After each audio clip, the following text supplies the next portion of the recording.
Welcome to another edition of Anglican Unscripted. This is episode 933. I'm Kevin Kallsen. And I'm Jeff Walton. It's September 30th, 2025.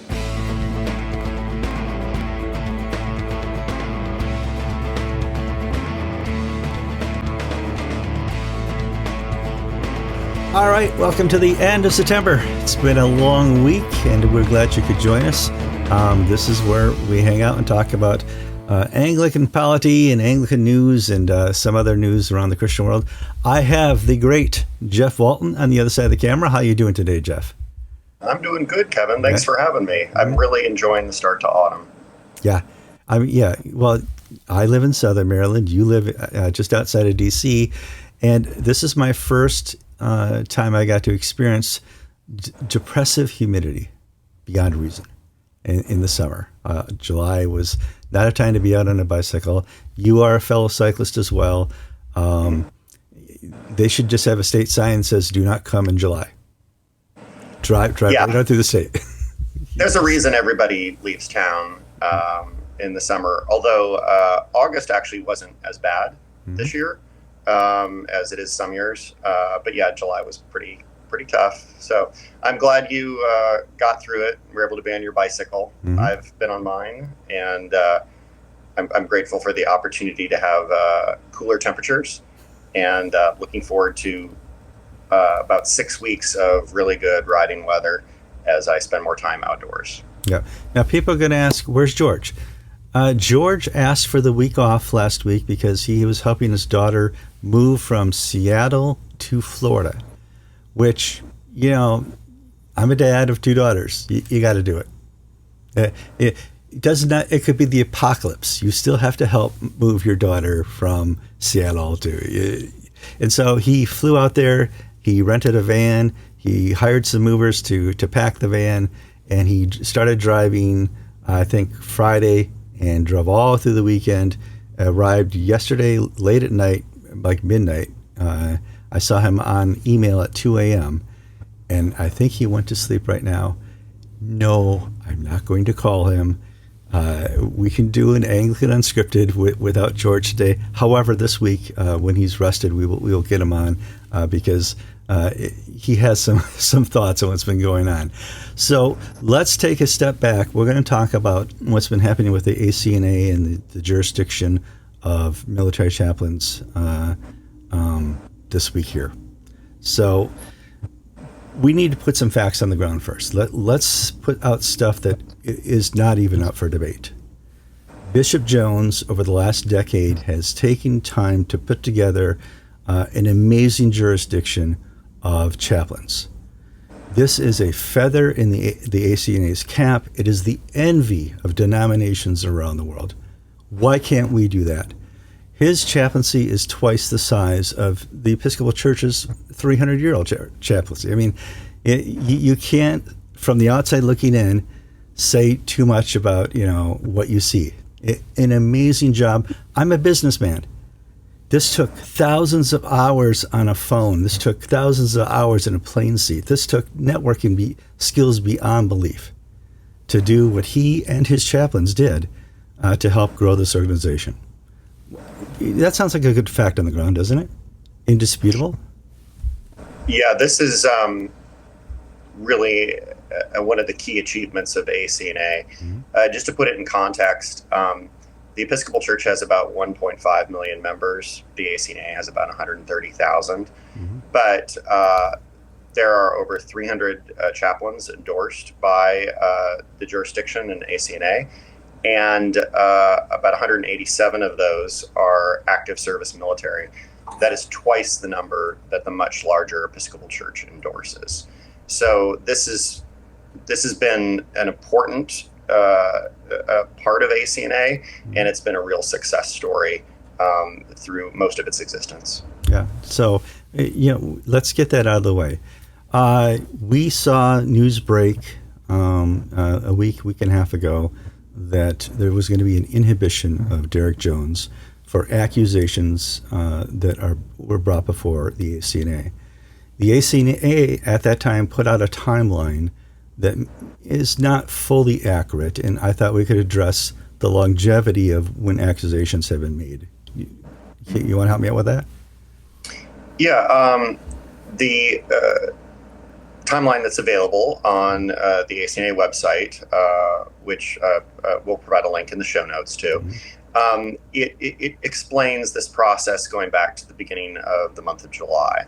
I don't dispute the things that are posted on it. Correct. However, these accusations substantially predate that time frame. We're talking, in some cases, about 4 years. 4.5 years, absolutely. Yeah. So this is not new. However, it has definitely escalated. Now, you and I are journalists. In that context, when we report a story like this, we need to use words alleged and allegedly, because this is not before a court. This is not before any deciding factor with church legality or civil or anything found in civil courts. So we will be using the word alleged quite frequently. I had spoken to the first accuser about 4 years ago, and his allegations, he provided me some documentation. We had a good talk about it, and he said he gave it to Archbishop Foley's office. At that time, I contacted some people in the ACNA, and they did confirm that Archbishop Foley Beach was aware of this person's accusations, and that they would be taking care, they would be looking into them, and just wait for some news. What do you think happened there? Because we never heard anything. Well, I can't speak to what the Archbishop's office at that time, how they navigated this. But the point is that there was an awareness that there was a problem, and there was we will call him an official complainant who stepped forward, and the complaints that were made are part of what is currently at issue. So this is something that was known at the highest levels of the province. And the other thing that I feel, though, has to be pointed out is that Foley Beach did not have the same disciplinary powers as his successor, Archbishop Steve Wood, has. It was determined after the Ron Johnson case in the Diocese of the Great Lakes, who was a bishop who was removed, that the inability to the Archbishop to inhibit that bishop from ministry allowed that bishop to destroy evidence. So as a result, there began a process of canonical change that began largely in 2021 in provincial council. And then those canons were approved by the larger ACNA Assembly in 2024. And then when Archbishop Wood came into office, he received the additional authority that his predecessor did not have. So that's one distinction I think is worth pointing out that has changed in the last 4 years as far as the landscape of what we see as possible. Well, we need to back up a little bit, because I think we may have presented that this all came through on a single complainant, because we talked about the one before Archbishop Foley. When indeed it is not a single complainant. A second complainant came forward in November of last year, and filed another complaint with the Archbishop's office, went through the safeguarding, and let's talk a little bit about that, because now we've overcome the biblical standard where you need two or three to come before and bring charges to an elder. Let's talk a little about this person as well. Well, the complainants that have come forward are all the ones I have spoken with. And by the way, I should quickly say I spoke on background with each of these granting anonymity. and we'll get into why that was important to Grant Sure. later in the conversation. But they are people serving in the military across multiple tours. Many have been in war zones. These are experienced folks who have been through a good number of things. And these are not people who I would take lightly, or as people who are not well prepared to serve in these roles. Now, and let's put some facts on the ground. It is very difficult for a single accuser to find ground with an accusation anywhere. It's not part really of our laws here in America. It's not a part of our church law. It's not found in the Bible. It's not found in the Quran. You cannot, as a single accuser, get a lot of track. You could show a picture of a dead body in the back of a trunk of a car and say, this person did this, and it's still not going to get you anywhere. You need to have two or more people to provide a common testimony. Yeah, and what we have seen in recent days has been people coming forward in more numbers, and I think that's one of the things that has really shifted in probably the last year. Is there have been a significant increase in the number of complainants. Mm-hmm.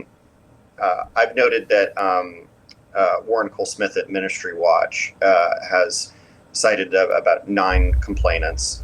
I've heard some different numbers. Another one that I heard from someone I talked with who was a complainant was 16.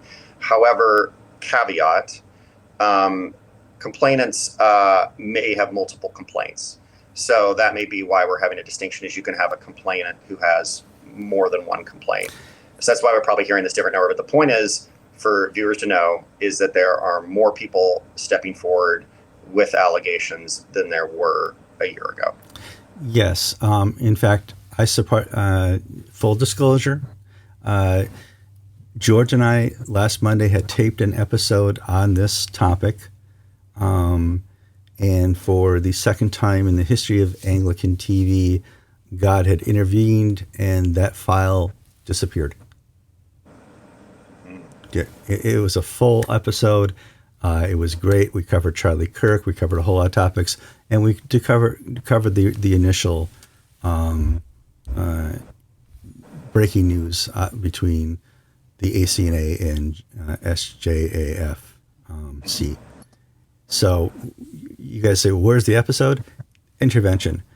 I found myself with lots to do because George was driving from Washington to Florida. I reached out to some of the complainants that I knew, and I helped form an online support group for them so they could get together and share their common stories and share documents. And it's grown quite a bit, and it has a bishop now in the group who has shared common stories and documents. Interesting. I'm not taking a side on any of this other than these are allegations because we are not in the court of law. We're discussing a moving story, Jeff. But I want everybody to be fully aware of what's going on. But what has happened is that there was a process of a godly admonition that was issued by the Archbishop and by the Dean of the Province, Reformed Episcopal Church presiding Bishop Ray Sutton. And I believe Sutton delivered the godly admonition. And godly admonition is not in itself a disciplinary document. It's a pathway to remediation, mm-hmm. and it may require certain things, study, counseling, perhaps treatment. In this case, it included a directive that Jones not interfere with an investigation. Let's be sure the audience knows what we're talking about. Yeah, we moved from talking about 4.5 years ago to this week. Yeah. All right. Yes. Last week. Yeah. So essentially, I'm condensing some things, but what happened was that Jones declined to participate at some point in this process within about 3 weeks of the godly admonition. And he also directed his chaplains not through his through his people at the jurisdiction not to cooperate and not to speak with anyone from the Archbishop's office. So as a result of that, and his decision not to participate in an electronic meeting with the Archbishop, he was inhibited from ministry, which is a temporary act for 60 days, in order to prevent him interfering with an investigation. That is the extent of what has happened. There has not been a presentment, and this was simply a temporary action to prevent interference with the investigation. The following day, it was announced by Jones that and his executive committee that the jurisdiction would be unilaterally concluding its relationship with the ACNA. So we need to put another fact on the ground. The internet is not a trial court. The internet is just a place that is an echo chamber. And once Derek Jones put out his statement, which welcome to do. You're welcome to defend yourself. You're welcome to defend yourself in almost any way you see fit. But the echo chamber that is the internet saw the word woke. That, from my observation, my opinion only, to if you want to distract the internet, that's good, in my humble opinion. So. Yeah, the word was used several times by Jones, specifically in a conference videocast for members of the jurisdiction that took place the week following the departure of the jurisdiction and Jones from ACNA. And some of the allegations which were gone over by Jones and his attempt to refute them, he referred to some of the allegations as, quote, "Thank you, woke USA," end quote. And his argument is that there are people who are after him because of his cultural, social, and political viewpoints, and that those folks are seeking to persecute him. That is something that a lot of people really seized on. Many of us who are very online, and I am definitely in this category, we tend to find ourselves in silos. And there are obviously algorithms that reinforce what we want to hear. There's, of course, natural human proclivity for confirmation bias. And we decide in our heads who the good guys are and who the bad guys are. And then we selectively screen new information that comes in. That which confirms what we believe, we allow in. And that which complicates or contests what we believe, we reject that new information. This is just basic psychology now. Sure. The other thing that takes place is something called psychological splitting, which is after we decide who is the good guy and who is the bad guy, we make a decision or series of decisions that eventually lead us down a path in which our perceived opponents are incapable of virtue and our perceived allies are incapable of vice. And I say this simply as it's a danger of online conversation, and it's simply human nature.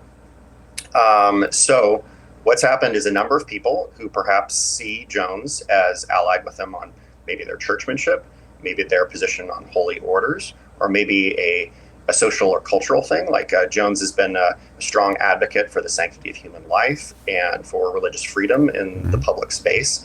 And he's been very convictional about making those views known. So people like me would see that and be like, oh, well, perhaps I'm predisposed to see him as an ally.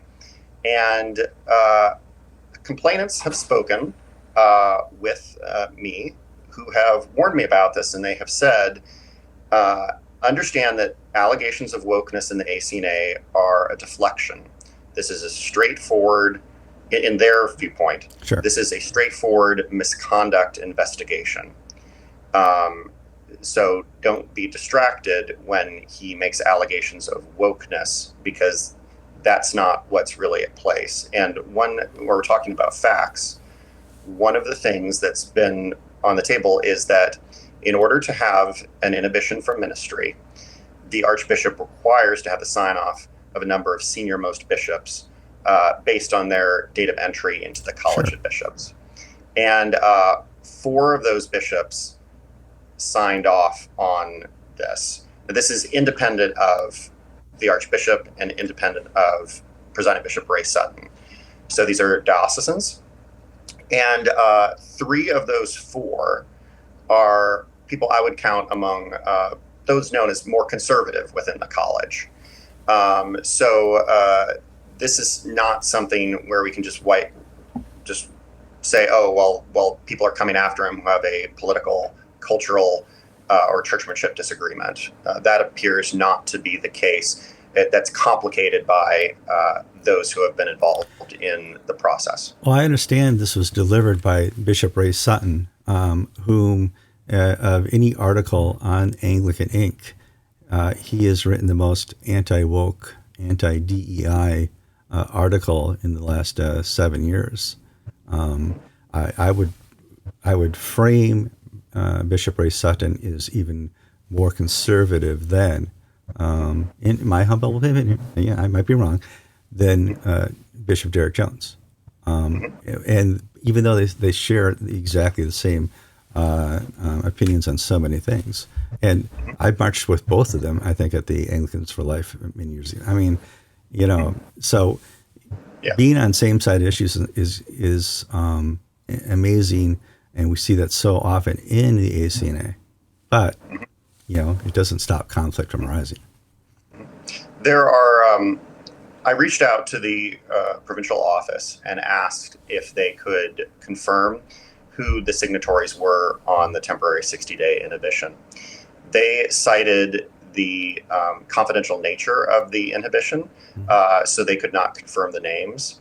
However, they did not contest the names that Jones himself listed on his webcast with members of the jurisdiction. Those 4 signatories, according to Jones, were Bishop Alberto Morales of the Diocese of Quincy, Bishop Julian Dobbs of the Diocese of the Living Word, and Bishop Eric Moniz of the Diocese of San Joaquin, and lastly, Bishop Todd Hunter of the Diocese of Churches for the Sake of Others. 3 of those 4 I would regard as comfortably conservative. Absolutely. And in fact, as one of my clergy friends said, quote, "If you think Julian Dobbs is woke, you're insane," end quote. So that, I think, gives an idea of, just to address that this is not a persecution by one side against the other over a perceived ideological difference, because these folks span a spectrum and several of them are among the most conservative. All right, sorry for that little pause. Jeff had some artifacts on his face, and as the producer, we don't allow that on Anglican Unscripted, so we restarted the stream, and it's all working. One of the problems up here in the Northeast is you can seldom get good, pure internet for an hour straight. So let's get back to the story. Some of the things I want to cover, one of the topics that you printed in your article was something called pay to play, or a required tithing. Can you explain that a little bit? Yes, some of the complainants allege that it is required within the jurisdiction that people tithe directly to the jurisdiction itself in order to be in good standing. And this is important because you can't be serving in the U.S. military, for example, unless you have an endorser, and you have to be in good standing with the endorser. So there is documentation that will make available that is this tithing policy. Okay. And it outlines the requirement not only to tithe, but how to tithe. And it is, I will say, it's remarkable in its specificity. Sure. It also outlines that about 1/4 of this could go to the local parish, but the vast majority has to go directly to the jurisdiction and how it may arrive. And then there are a handful of organizations which up to 10% can go to one of those organizations. So this is not, let me put it this way. The complainants have questioned the legality of this. I am not an expert on these matters. However, it is true that you cannot, as a precondition of employment to a IRS tax-exempt 501c3 organization, require donations to that entity. Now, because JFAC only employs a handful of people, and their primary role is as an endorser, I think this is murky, and I don't know if I can't speak authoritatively on this. However, it's amazing that they don't just say, hey, it's a biblical principle to tithe. We expect everyone to tithe. Please do so. But it gets into a multi-page document of how the tithing is to play out. And the complainants allege that it is a, quote, pay-to-play scheme, end quote. So that is a basically saying that you have to give money to the nonprofit, the 501c3, that Jones and his people control in order to be endorsed as a chaplain. And most other endorsing jurisdictions, from what I can tell, in fact, this is the only jurisdiction that I'm aware of that is an endorsing agent that requires this to this level. Yeah. It is, as I said, remarkable in its specificity. Mm-hmm. Well, if I remember correctly, and correct me in the comments if I'm wrong, most denominations put the subject under the control of a diocese, the chaplain under the control of a diocese, not really under the control of the endorser. There is an endorser, but you basically get your marching orders and instructions from a bishop in the diocese that you're in, and the endorser has just the role of endorsing, not an overseer. Yes, the canonical residency is in the local diocese, in, for example, the Episcopal Church, sure, and the diocesan equivalents in some other jurisdictions. And then the endorsing agent provides the endorsement. However, that is really different from what we see in the jurisdiction. It is an umbrella entity that seeks to cover all of the chaplains. And as a result of that, there is an unprecedented concentration of power in the hands of the bishop of the jurisdiction in a way that, for example, the suffragan bishop of armed forces in the Episcopal Church would not have an equivalent level of authority. So this is something that has raised eyebrows. Mm-hmm. It is also something that the complainants have continually brought up, and that they have described a situation in which they believe Jones is seeking to concentrate power and maximize that authority over the people over which he is supposed to be in serving. And at the same time, that doesn't go both ways. In the upper levels of the province, he sort of wants access to he wants entree to the prestige of ACNA, so to speak, in their words, but he doesn't want to have accountability to the provincial structures, including the Archbishop. Now, I'm certain that he would take issue with that characterization, sure, but that is what is being alleged by complainants who have spoken on background with me. Okay, I've been down this road before. To me, this is a Groundhog Day moment for Anglican Unscripted. We have previously been through this, going all the way back to episode 15 of Anglican Unscripted, when we first did a report about the EMEA, a wonderful organization, church planters who a story, an allegation was brought to me, and we reported it. And outside looking in, the organization is perfect and flawless, but there were just some kinks that kind of fell apart. And the EMEA, after it kind of imploded, everybody that was part of the EMEA said, well, we're going to just join the ACNA. Here with what's happening with the chaplains, I'm watching online, and I see that some people are saying, well, the chaplains have all decided en masse to stay with Bishop Jones, and because they trust him and his authority to get through this process.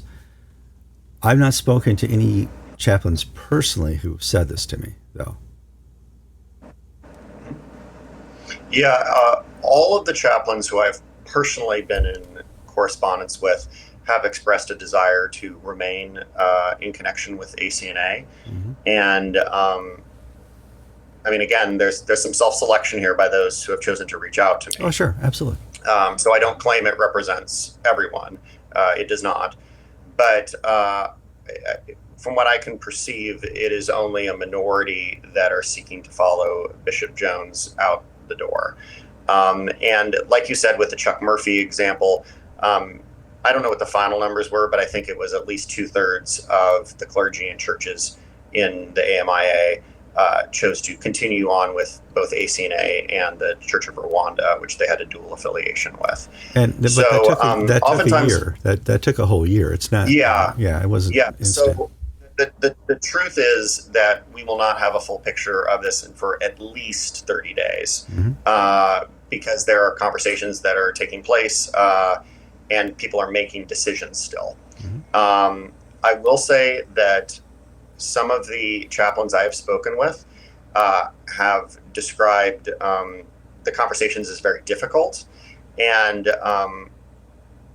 one of the gentlemen told me that he was called a traitor and things much worse than that for his decision to stay with ACNA. So the words and the conversations that are going on right now are in some cases very harsh. Mm-hmm. And that is something that has been very difficult. Also, I wanted to speak to this concept of fear. Sure. That has been relayed by many of these chaplains. They have characterized Jones, in their words, as relentless and vindictive. This is an allegation, alleged. Yes, I said it in their words. Yeah. They have said that even as he has separated from the ACNA, they still feel that he has a very long arm and that he can make their lives very difficult. According to one of the complainants who spoke to me, Jones has done everything to me that he possibly can, short of showing up at my front door. And I don't rule that out as a possibility still. Mm. So that indicates there is a real sense of not only a hard-charging bishop who is heavy-handed, but one who will go after people to punish them even when Jones himself has nothing to gain from that. And if that is true, that would explain why so many of the chaplains who are now coming forward were unwilling to do so prior to the last couple of months. Sure. It is a consistent theme in these conversations is palpable fear of Jones. So this is still a story that is happening. It's not a story that's happened. We're kind of reporting on this in real time, which is unfair. That that first of all, that we have to do it. That it's not, a little car accident that happened down the street, and I can run out there with the camera and say, "Look what happened." This is something that's happening, and if you're watching this episode thinking you're going to get all the answers about what has happened, what is happening, and what will happen, that we're just not in an ability to do that.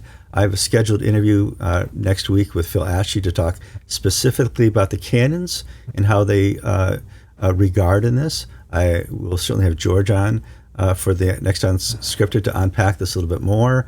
And hopefully I can talk to the new endorsing bishop of the ACNA to get a better understanding of what he thinks is going on and what is expected of chaplains if they're in the ACNA or if they have to do something to stay in the ACNA. Just to work out all the mechanics, because this is a story that is currently happening. We're not reporting as something that has happened, but it is such that what is happening as far as the dynamics of where the jurisdiction thinks it can go from here. Yeah, there is a question of, now that the jurisdiction has sought to separate itself, or its leadership has sought to separate itself from ACNA, where do they go? Jones himself has stated that he has no interest in pursuing the Anglican Continuum, which are just an umbrella term for conservative Anglican denominations that separated primarily from the Episcopal Church in the 1970s over disagreements about changes to the prayer book. So he said he's not interested in pursuing that path. He has stated there are conversations taking place with other provinces of the Anglican Communion about coming under their fold. I have heard, but have not confirmed with the Church of Nigeria, that he has attempted to reach out to them. Without getting into the weeds, there's a relationship historically between the jurisdiction and the Church of Nigeria that goes back to Canon, Sure. which was the entity that basically the jurisdiction came about under, which was a mission outreach of the Church of Nigeria before ACNA was formed in 2009. So that is what is been discussed, although I have not confirmed that with the Church of Nigeria, so take that with a grain of salt. Within the ACNA, the province has made available a statement from the leadership of the military chaplaincy and the federal government, essentially saying that no chaplain needs to be concerned about losing their endorsement, and essentially that this is a paperwork process. The ACNA acknowledging Jones' departure, withdraws him as their endorsing agent and submits another endorsing agent, who is Bishop J, who is from Connecticut, who will be he was stepping into that role, and he was elected by the College of Bishops in a virtual meeting this past week. So that moved very quickly. I am told that this process will take approximately 30 days from start to finish, and it already began last week. Sure. That is not my field of expertise, but that is as it has been relayed to me. So I think that covers all the topics you and I wanted to talk about. Once again, I want to reiterate, this is a story bigger than one episode of Anglican Unscripted. It's certainly bigger than one article posted on Juicy Economic. I can't pronounce it. What's the name of your website? Juicy Ecumenism. We will place the article in the show notes so that people can read it for themselves. I also have a series of links at the bottom that may be helpful to additional resources. As Kevin noted, we are seeing this mid-process, and this is something that we are all seeking to understand. But I hope that what Kevin and I have learned will be helpful to viewers. Sure. As they seek to understand what is going on. Yeah, and what we want to do is, we will also put a link in the notes to the timeline the ACNA has provided. I'll put a link in the show notes to the jurisdiction's website and what they've said, and you can find in their website the link to the Derek Jones's video that he was kind enough to post. This is a moving story, and when you're part of a moving story, the best thing you can do is pray about it, be informed about it, and in the end, what do we seek? We seek restoration.